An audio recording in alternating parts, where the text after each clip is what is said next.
morning, Laura here from Thrifty Adventures, trying to thaw out in this wonderful snow of Illinois. And I think I have a little monster coming to say hi. Okay. Okay. Sorry, guys. So quick thought on that one. I used to always edit out the kids or retake the video, all that fun stuff. And when I restarted up these videos just a few weeks ago, I decided, you know what? I am a stay-at-home mom of 2 kids, and they get crazy sometimes, and there's just no controlling them jumping in these videos sometimes. And I want everybody to know that even with distractions and everything else, you could still do this. You could still run a business. You could still do whatever you want to do and be successful. So I decided to just let them be them, and sometimes they jump in. So, sorry. Anyways, this is a Tuesday instead of Monday video. I just did not get to it yesterday. It was a bit crazy. And with the holiday, you'd think I would have had extra time so I didn't have to ship, and somehow I just didn't. But I am going to do it today. I am not including Monday's sales in this, so this will still be a video that shows you what I sold from over the weekend.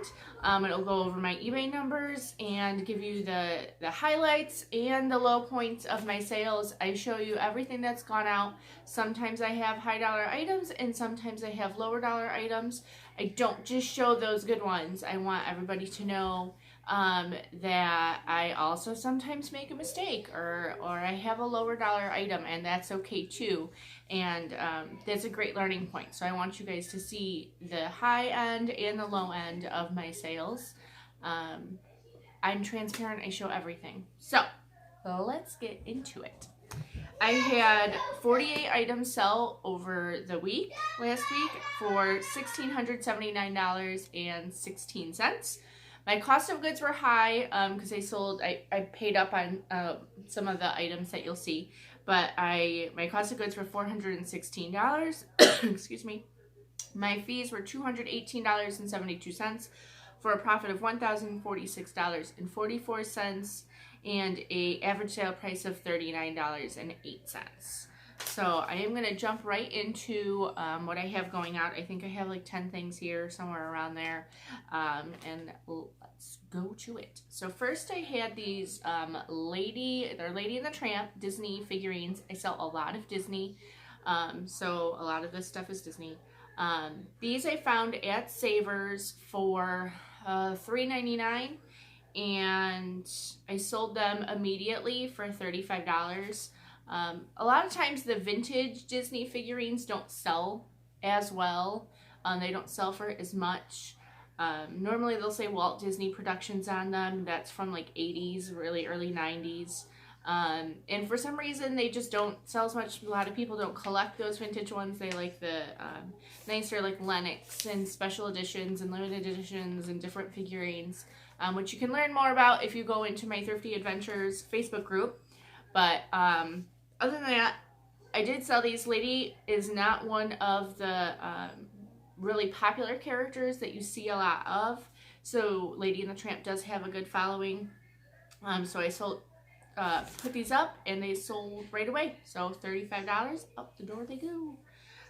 Next, this was also the same trip. And this was a Cube Joy. It's like a video game controller adapter. I don't even fully know, to be honest. It goes with GameCube. And I saw this at Savers. It was $3.99. I did a quick lookup. I still look up some items when I'm there, depending. And I couldn't really find it, but I figured for $3.99 it was well worth it. Old video game items can go for a good amount. It was brand new. So I ended up bringing it home, and I listed it for $49.95, and it sold pretty fast that same day. So I was quite happy with that. I think I spent like $52 that whole shopping trip, and then those 2 items paid for that, plus some. So that was nice. Next is a picture album, or a Disney Mickey Mouse photo album. This was from 2001. Don't be scared of dates when it comes to Disney, because people will want to go back and put, so this person probably went on vacation in 2001 and now they're putting their pictures together. They did not buy one when they were there, and so they wanted one from that trip. I'm just assuming this, obviously, but that happens a lot of times. It didn't sell for much. This only sold for $9. I spent $2 on it, so not a huge pickup. I really just wanted it gone. I think this was something that my daughter picked up. My daughter likes to look in these aisles at the thrift stores, and so I picked it up. Not something I would probably pick up on my own, but it was a little sale for her. Next is some Happy Meal boxes. These were from the 90s. I got these in a big lot at the auction. These were just at the bottom of the box. I didn't want to just throw them away, so I lotted all of them together. They're all just like the Happy Meals cardboard boxes from the 90s. I lotted them all together, and they sold for $11.76. So not a huge sale, but better than just throwing them away or donating them. Next was a t-shirt I got at an estate sale. I paid $3 for the t-shirt, and this was, it's a vintage t-shirt. It's got Edsel cars on it. I don't honestly even know what that is. I've never heard of that brand of car. But I threw it up for $50, I think it was, or $45. And I was feeling really generous that day. I got a message from a gentleman saying that his son really liked these cars and wanted this t-shirt. And he only had a $25 gift certificate. So I felt like I was in a good mood that day. So I took the offer. $25 isn't a bad price. I like to turn over my clothes because clothes can sometimes sit for a little while. So I'm always happy with a quick clothing sale. So I was happy to have this out the door. Next was a Motorhead record. I've had this record for a long time. I got tons of records from a family friend years ago, and when I'm low on things to list or bored of what I have, I'll sometimes throw in some of these records that I got. Records can be a great seller. What you normally want to look for are like 80s rock bands, heavy metal bands. Those ones are normally the really popular ones. This one didn't sell for tons. It was only $8. You can get a lot more depending on the band. I'm doing something, sweetheart. Can you wait a minute, please? No. Yes, because I'm doing a video. So give me a minute, 5 minutes. A short thing. I want more strawberries on Okay, I'll get you strawberries in a moment. And see, motherhood interrupts. So sorry about that. But records can be a great seller. So those are the brands that you normally want to look out for. This one just wasn't anything that big. Next was a Disney Cardew. It's C-A-R-D-E-W. 101 Dalmatians limited edition figurine set. It was like a teapot, and then it's got 2 little dog figurines with it. This I got in an auction. I did pay up for this. I paid $20, I believe. I think there was a couple other little things with it. I can't fully remember, but it sold for $50. All the limited edition Disney stuff is stuff that you really want to look for if it's got numbers on it. Normally they'll say limited edition and have numbers on it. It did right on the bottom of this figurine. That'll give you all the information that you need to look up these items. But always look out for those limited edition ones. Those will normally do really well for you. Next were 3D Disney plates. So I... once again at the auction, I got tons of Disney plates. So with plates, they don't normally sell for a lot, right? That's one of the things that we kind of tell resellers is plates don't normally typically sell for a lot. And generally speaking, they don't. These are 3D plates, so the design on them actually kind of pop up. They're 3D, they're raised.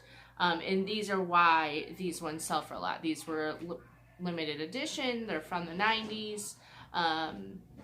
Just the regular plates, normally you don't want to pick up, but these ones are always good. They did not have their original, some had their original boxes, some did not. That does not always matter. I spent $200 on these plates, and I ended up selling them for $409.96 plus shipping. So definitely want to look out for these plates. If you can get sets, those are better, but even individually they'll sell, depending on the character, but they'll definitely sell for you. Next is a wooden plaque. It is like one of the Huey, Dewey, Louie. Honestly, I don't really recall which one it is, but this is one of Donald Duck's sons. The wooden plaques don't normally sell for tons. You'll normally get between $10 and $20 depending on the design, character, all that fun stuff. This one sold for $11. Honestly, I got this so long ago, it's probably been 6 months that I don't fully remember what I spent, but it was no more than $3. Next was a vintage turtleneck shirt. This I got in a family friend. I had bags of clothing, and I spent $10 per garbage bag full of clothes. Most of it was vintage, so I probably spent about 50 cents on this piece, and I was offered $10.99. I've had it for a few months, so off it went. This was another item I just wanted to turn over and get rid of. Next was a Hansa Bronta fur coat. This I got at Goodwill for $5. And it was a vintage coat, I think from like 60s, 70s, somewhere in that era. And it actually sold once on eBay for $75. They didn't pay for it, so I waited for that to end, and then I relisted it, and it ended up selling on Bonanza. I do have the eBay listing pictured here. That's just because it's easier to pull up that to show you guys than the Bonanza sold listing. But it did sell on Bonanza for $108.86. Vintage coats can be a great seller for you, so always look out for those at the store. Bonanza can be a great platform to cross-post your stuff on. You don't really have to do any work. It automatically does everything once you sync your account. I do not sell a lot on there at all. It's probably one item every few months, but I don't have to do any work, so it's well worth doing that if you can. And then last one was a sale on Mercari, and these were ski boots. I have not heard of this brand. It's Raichle. I got these at Goodwill for $12.99. They were pretty scratched up, but most of the time these people are going to use it to go out skiing and do activities anyway, so they're not too worried about the condition of the item, as long as like the buckles aren't broken, things like that. So I ended up selling it for $55 on Mercari. I think I did free shipping, so I think after fees and everything I got like $35 from the item. So quick $20 profit. It sold within just a few days for me. Always look out for those ski boots, winter boots, hunting boots. Those types of items always sell for a good amount. So always look out for those in that section. That is all she wrote. That is all I have from the weekend. I hope you're starting to pick back up. Don't worry too much if it's slow right now. It's just that time of year. Normally March starts to pick back up. So keep your head up, keep on listing. Happy thrifting. Hope you're finding some great items. Hope everybody is staying safe out there. Please give me a thumbs up, comment below, subscribe, all that fun stuff. That's the only way I'm able to, well, not the only way, but that's the only way I can get to more people. The more people that do those things, the more my video is showed, and then I can help more people. And that's literally the only reason that I do these videos. I don't get anything out of it, so I just do it to help you guys out. So I hope you'll enjoy them, and I will see you next week. Have a great week. Bye-bye.